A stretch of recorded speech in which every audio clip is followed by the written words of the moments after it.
February 28th, 2026. Spiritual infancy versus spiritual maturity in Christ. There was a time in my life when I needed God to intervene constantly. Rescue me, fix it, remove it, vindicate me, prove himself. My prayers were urgent, sometimes desperate, sometimes bargaining. I did not realize then that much of my spirituality was rooted in fear of collapse. If God did not act, I would fall apart. But somewhere along the way of the cross, something changed. I stopped asking God to rescue me from every fire and began asking him instead to refine me within them. That shifted and altered everything in my experience. Spiritual infancy is not failure, it is beginning. In my early walk, I experienced Christ with awe and intensity. There were moments that felt mystical, sacred, almost otherworldly, and I clung to those moments. But spiritual infancy often seeks experience more than formation. We want the feeling, the reassurance, and the sign. But when suffering comes, we assume something is wrong. What I did not understand then is this: the cross is not a disruption of faith, it is its maturation. The cross did not remove my weakness, it exposed my illusions. I once believed maturity meant being unshakable, but what the cross revealed was subtler. I was not unshakable, I was defended. I had learned how to function at a high level while internally bracing, how to appear composed while emotionally suppressing, how to serve others while quietly depleting myself and breaking all the while. That is not strength. That is survival intelligence. And survival intelligence, though brilliant, eventually becomes limiting and definitely exhausting. The cross began dismantling the identities I used to stay safe. The one who always has answers, the one who never needs help, the one who carries everyone else, the one who spiritualizes pain instead of feeling it. Each layer that fell felt like dying, but it was not death, it was integration. Christ became less theatrical and more intimate. In the beginning, I looked for God in signs. Now I find him in the subtleties, in the pause before reacting, in choosing honesty over image, in allowing grief instead of suppressing it, in regulating my nervous system instead of calling anxiety spiritual attack, in apologizing without defensiveness, in resting without guilt.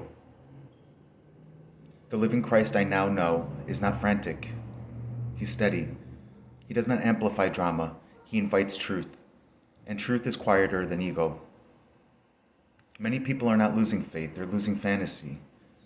So if your relationship with God feels less intense than it once did, less emotionally charged, less dependent on constant reassurance, you might not be drifting, you may actually be stabilizing. Spiritual maturity often feels less spectacular. It feels grounded, regulated, and integrated.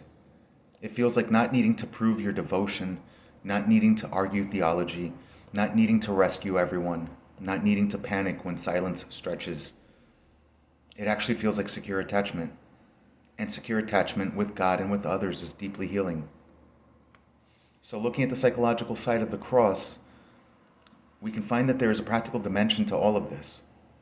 The cross intersects directly with trauma patterns. When your nervous system is dysregulated, you interpret neutrality as a threat, silence as rejection, and delay as abandonment. Many of our spiritual cries are actually attachment wounds being activated. Healing requires learning to regulate your body, distinguishing past from present, identifying projections, naming unmet childhood needs, releasing compulsive overfunctioning. These are not any sort of a lack of faith. It is embodied discipleship. The incarnation tells us clearly that God does not bypass flesh, so neither should we. So where do I stand today? Well, I can tell you I don't need God to prove himself to me. I have walked through enough dismantling to know he remains, he is steady, and he is true.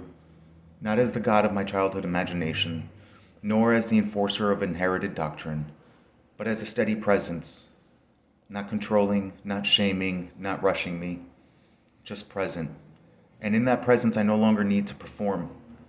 And that is what I've found to be resurrection. So if you're in your own dismantling, if your old beliefs are shifting, if your coping strategies are failing, if your identity feels uncertain, if your spirituality feels quieter but deeper, you may actually be walking the way of the cross. And the cross is not cruelty, it is refinement. You are not being punished. You are being integrated. And so I offer you an invitation. I walk with individuals who are in this exact terrain. Those deconstructing inherited faith, those healing trauma without abandoning Christ, those tired of spiritual performance, those ready for psychological and spiritual integration. We meet in 90-minute sessions designed for depth, not surface encouragement, but real examination and transformation. So if what I'm sharing with you right now resonates, not as inspiration, but as recognition, I offer a complimentary 30-minute exploration call. A space to discern, to ask questions, to sense alignment. No pressure, no performance, only honesty.